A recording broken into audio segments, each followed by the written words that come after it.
Sahabatku, bayangkan kita sedang duduk di bawah teduhnya pohon zaitun di Agora Athena. Angin laut Aegea berhembus pelan, dan di hadapan kita berdiri seorang filsuf tua.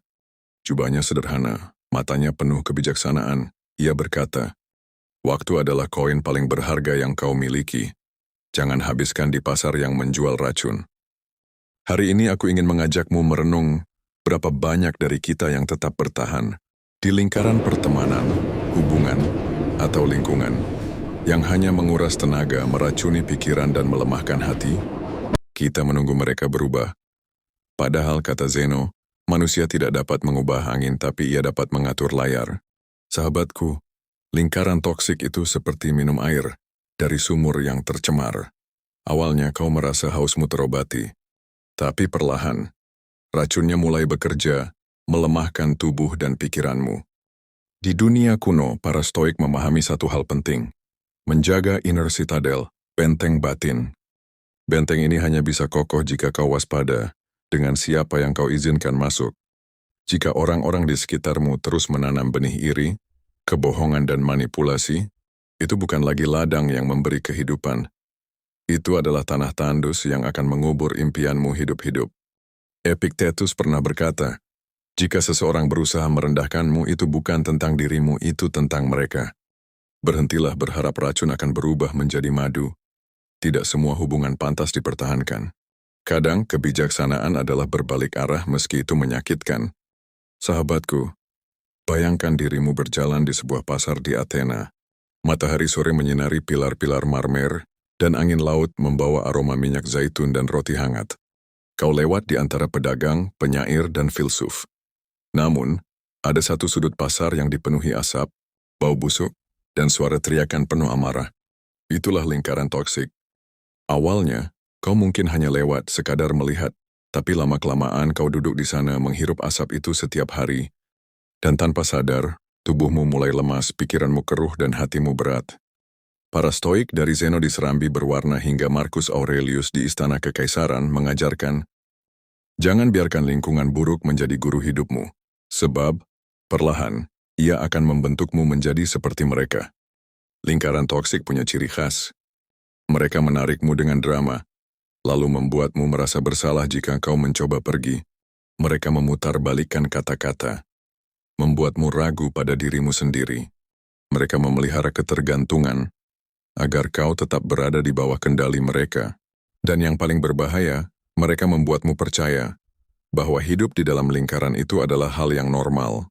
Tapi sahabatku, hidup ini terlalu singkat untuk dihabiskan dalam jerat seperti itu.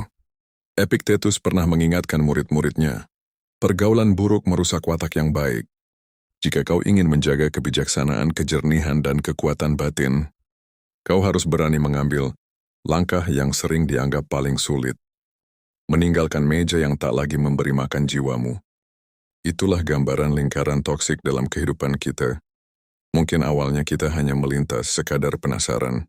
Tapi suatu hari kita duduk sebentar. Sebentar itu menjadi sering dan sering menjadi kebiasaan. Tanpa kita sadari, napas kita mulai berat. Pandangan kita mulai kabur.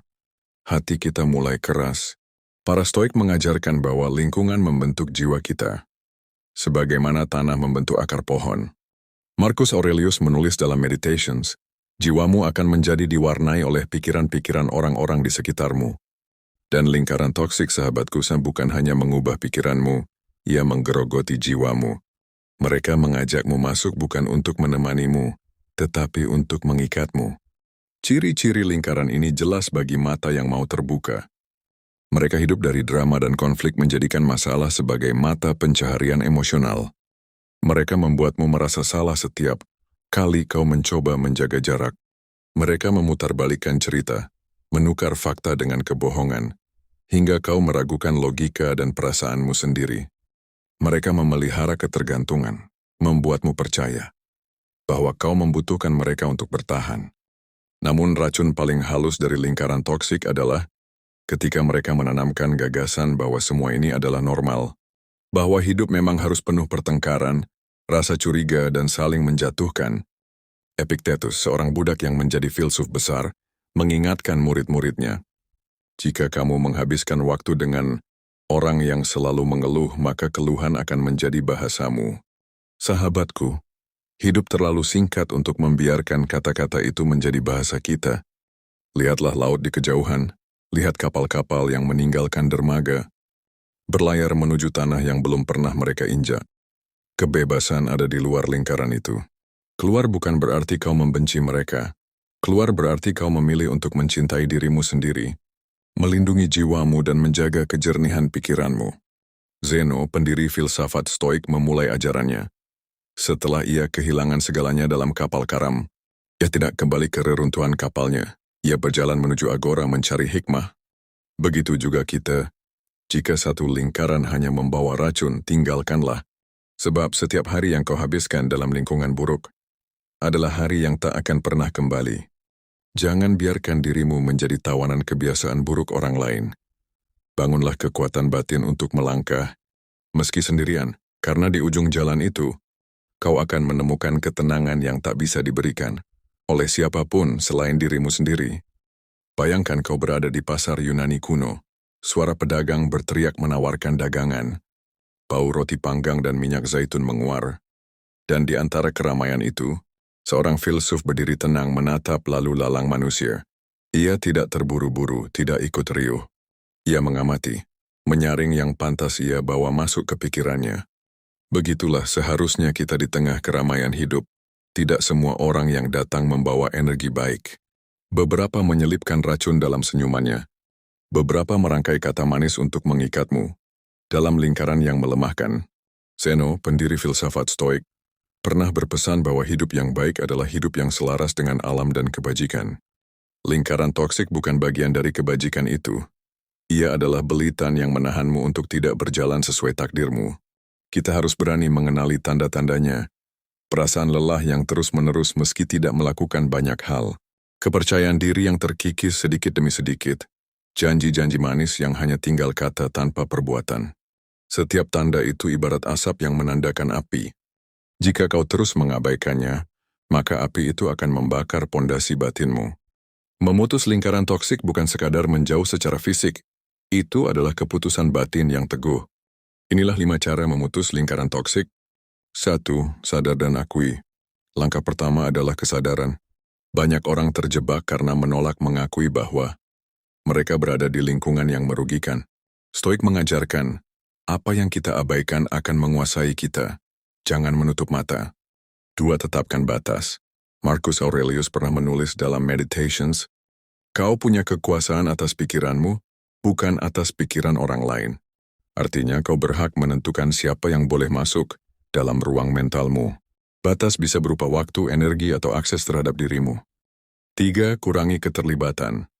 Tidak semua pintu harus ditutup dengan keras. Kadang, mengurangi keterlibatan adalah cara paling efektif. Hadir seperlunya, bicara seperlunya, dan jangan ikut drama yang bukan milikmu. 4. Bangun dukungan sehat. Gantilah lingkaran yang melemahkan dengan lingkaran yang menguatkan. Cari teman, komunitas, atau mentor yang mendorongmu untuk bertumbuh bukan tenggelam. 5. Fokus pada tujuan hidup. Lingkaran toksik sering membuyarkan fokus kita. Tuliskan tujuan hidupmu dan setiap kali ragu, tanyakan, apakah ini membawaku lebih dekat atau menjauh dari tujuan itu? Ingat, Stoik bukan berarti dingin dan tanpa hati. Mereka penuh kasih, tapi kasih yang diarahkan dengan bijak. Menjauh dari lingkaran toksik bukan berarti membenci, tapi menjaga dirimu agar tetap bisa memberi dari tempat yang sehat. Jangan biarkan hidupmu menjadi sandera dari orang-orang yang hanya menguras tenagamu.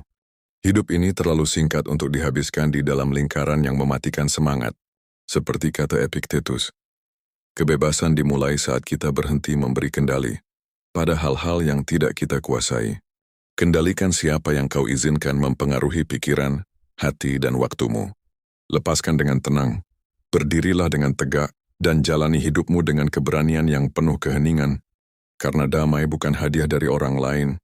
Damai adalah keputusan yang kau buat untuk dirimu sendiri. Terima kasih sudah menonton sampai akhir. Semoga pesan ini bisa menjadi pengingat untuk menjaga dirimu dari lingkaran yang melelahkan. Kalau kamu merasa video ini bermanfaat, dukung channel ini dengan menekan tombol subscribe dan nyalakan lonceng notifikasi, supaya kamu tidak ketinggalan pesan-pesan inspirasi berikutnya.